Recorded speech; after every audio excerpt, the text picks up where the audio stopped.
Hey guys, it's Tanya, and I guess I'll do the YouTube thing. Welcome back to my channel. Make sure to hit the subscribe button and leave your comments down below. I've always wanted to do that. Oh, I've always wanted to do that. Okay, so now that that's out of the way, my name is Tanya. This is my first official video.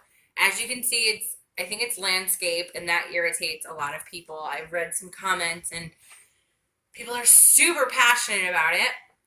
But this is just me. I'm currently sitting in like a corner, but it was the only place in my house that had pretty good lighting. But the point of my channel is to kind of get cozy with you, to talk with you, to make it feel almost like we're sitting across from one another and just having a cup of coffee. Which actually I love doing. So if any of you want to connect, that would be one of my favorite things to do. But yeah, when you're in bouts of depression or anxiety, everything is difficult, right? Like to sit across from someone and to say, I'm really struggling right now is super, super hard to do. And then if you put anxiety on top of that, it's what are they going to think about me? What do I look like? What kind of energy am I putting off? It's just obnoxious. And it wasn't even until probably earlier this year that I told some of my longest friends from high school how dark and um, emotional my journey with depression and anxiety has been. And I'm 28, so that's like a really long time to be hiding. And granted, like I said in my intro, I talk a lot about addiction as well. My hair, pause, is like driving me nuts. So I'm going to do the Tanya thing. There we go. Yeah. Someone said this is my signature hairdo the other day. So I'm going to make it work. Okay. So, like I said, I have 8 years clean, and obviously, so many people have so many different views on addiction. For me, I was acting out. I started drinking when I was 12 years old. I have had some life experiences that really weren't that fair, that I feel I was numbing. But then on top of that, I was dealing with so many crazy thoughts in my head from the depression and anxiety that I just wanted them to shut up. And so I was willing to do anything or use anything to make that happen. And obviously, some of the substances I was taking created a chain reaction, and voila, addiction. So I just really want to come here and just have this conversation with you. If you're sitting alone in your room, I don't know what time of day it is. I don't even know if anyone's ever going to see this. I know some people have 5 gazillion followers, and like, I'm just little old me, and that's fine. But even if one person sees this video and is sitting on their bed alone, just losing it, that I'm here to say, like, you're going to be okay. It's going to be okay. And just listen, keep listening. And I'm going to talk a little bit today about anxiety. And I keep looking here, not because I'm losing my mind. I have notes right here because I can keep talking on and on and on, and I really want to hone in and get the point across. So today I just wanted to talk a little about anxiety. I've been having a lot of it lately. Part of why I'm wearing this big hoodie, and I keep doing this with my hands, I'm just very anxious. And there's no rhyme or reason. Like, there's triggers, obviously, but it's not like anything is really out of the ordinary or any like traumatic life events happened today. You know what I'm saying? So that was step 1 that I wanted to talk about, is find your triggers. If you notice, sorry, I have a cat. If you notice, sorry, men, around your cycle, you're a little bit more anxious, prepare for that. If you notice that you have coffee and you're so anxious, cut it down a little bit. If you, like for me, my son, I have a 3-year-old, is being transferred to another school. It was a very thought out, planned, really wise mother decision to send him to this new school, but he's been at the same school for 3 years. And so that our just lives are just changing a little, and I'm freaking out about it. What else? Oh, we had a gentleman from my small town pass away recently, and it's bringing up some survivor's guilt and just sadness. Obviously, when anyone passes away, it's just really sad. And so I know certain things are happening right now, so I know that that's going to happen. And if you don't know where to start when it comes to triggers, some of the ideas that I have on this paper are make a journal. Whether that be every day or just randomly on little pieces of paper when you start to have really crazy anxious thoughts. Write down what you ate right before that happened, or a certain person that you encountered. Like, people are triggers, and that's okay. It's not saying they're terrible people. They just may bring a level of anxiety to you that's not good for you. Accountability, thinking of people. I have people in my life that tell me, Tanya, you're acting a hot mess. You need to get alone and figure out what's going on with you. And that was one of the hardest things for me. Not only to just really get honest with myself about the level of anxiety and depression I was having, but with somebody else. It was really hard for me to admit it. But then it was so good, too, because I was able to bond with my friends in a way that we had never bonded before, because I had this huge secret in my heart that nobody really knew. And now that they know what to look for. They can see my blind spots that I can't see. One of my best friends will be like, hey, you're acting out. Do you think maybe this had something to do with it, or this had something to do with it? And we have that honest conversation. But then finally, you have to really be attentive to yourself, right? I just said, you really have to get honest with yourself. I was denying the fact that I had a mental illness for so long.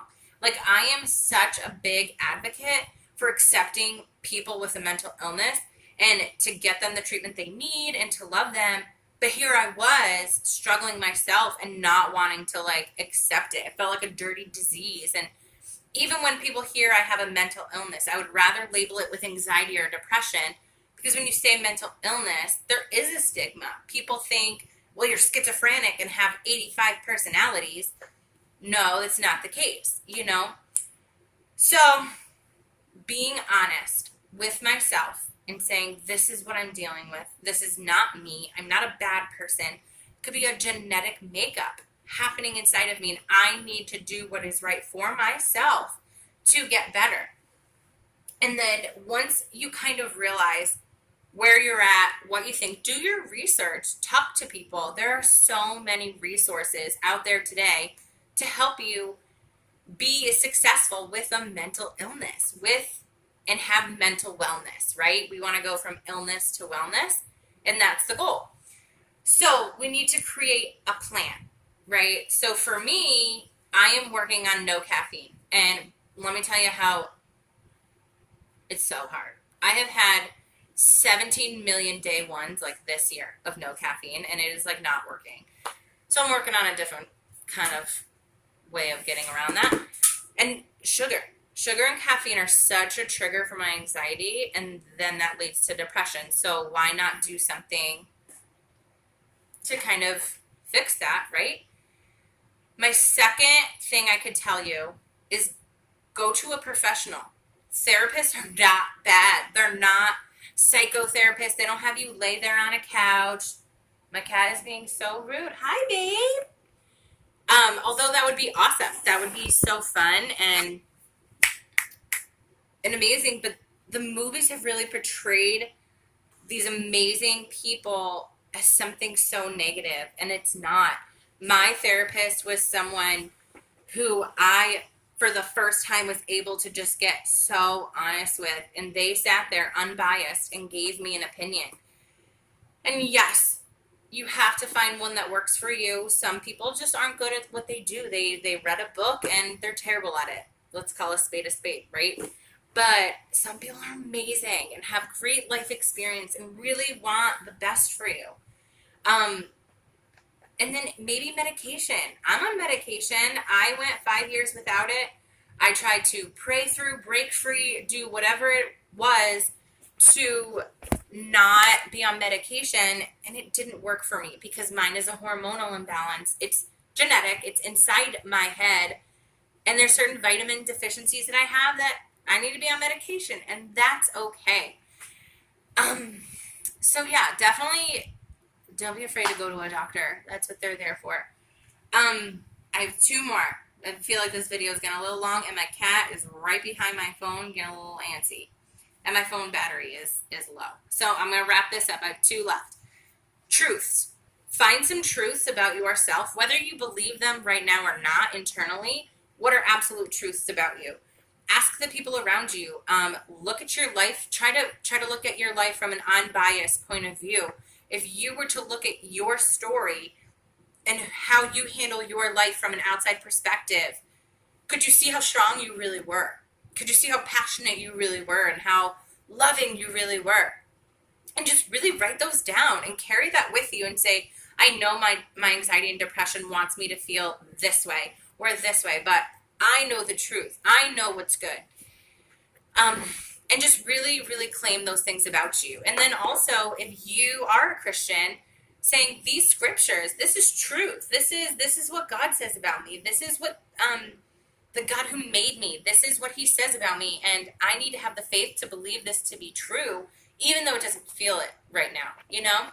And obviously, you can tell from my tone and my body language, this is something I'm very passionate about. Identity is something I'm so passionate about, because for so long, I didn't have an identity. I was my illness. I was my addiction. I was what everyone thought I was. And in a lot of my behaviors were to, sorry, I keep snapping. My cat like really doesn't want me to do this video. My behaviors were a lot of, well, I'm going to prove to them that I am as terrible as they say that I am. Ridiculous concept, but that's how I chose to do it. Whatever. So recently, going through the divorce, becoming a single mom, really taking these 3 years to just dive into internal healing, identity has become such a foundational issue that I had to deal with before I dealt with anything else. So playing the truth, finding out who you are and really preaching that to yourself. And then finally playing the tape. This could be futuristic or this could be historical. Sometimes when I wanna make a decision, I say, okay, play the tape. What is gonna happen to Judah? What is gonna happen to your money? Are your bills gonna be paid? How is this gonna affect your friendships, your family, and your time? Anything like that. And just really try to, not obsessively or with anxiety, but play the tape of what is the consequences, positive or negative, to your decision. And then historically, there are days when I just have no self-esteem and I am feeling all types of down and the depression is just beating me down. Anxiety is making me very obsessive and compulsive. And I have to say, okay, look at 9 years ago when you were using all sorts of pills and people and doing all sorts of crazy things. You had no money. You were sleeping on some random person's couch. What are you doing today that's different? Even if you have 5 seconds clean, dude, you have 5 seconds clean. That's like a huge deal, you know? Like really, really play the tape of where you were 5 years ago compared to today and be like, I think it's Joyce Meyer, I'm not sure. I'm not where I want to be, but I'm so not where I used to be. And we need to really speak positively about ourselves. And again, it kind of goes back with that truth, but be like, hey, like this happened. I can play that tape from my memory and say, this happened on this day, and look where I am today compared to yesterday. For example, today marks 3 years of my divorce. And even last year, I was not okay. I really got rocked by it. I really wasn't in a space emotionally that was really as healthy. And it still stings, not only because no one walks down the aisle expecting to be divorced, but also I have a child that is without a father in the house. And that's really sad. You know what I mean? But today I'm kind of like, I'm really reflective because the past 3 years have been so transformative for myself, for Judah, for my personal recovery, for my family and my friends. It's just been an amazing journey, you know? But I just saw that I'm up to 15 minutes, and that is a lot of time. I really am going to try and make these videos probably 5 to 10 minutes. I love to talk. I love to talk about the things that I'm passionate about, and I feel like I have some wisdom. Hopefully what I said helped you. In the description box below, I love it. um, Feel free to find my information. My personal page is on Facebook, but The Beautiful Recovery, I do have an Instagram for that, and I do have an email. So please, please, please, if you need anything, I'm really connected in the Albany area with addiction and mental illness and mental health and all of those resources. So if you need anything, please reach out to me. I am praying for you. I do love you, and I'll talk to you soon.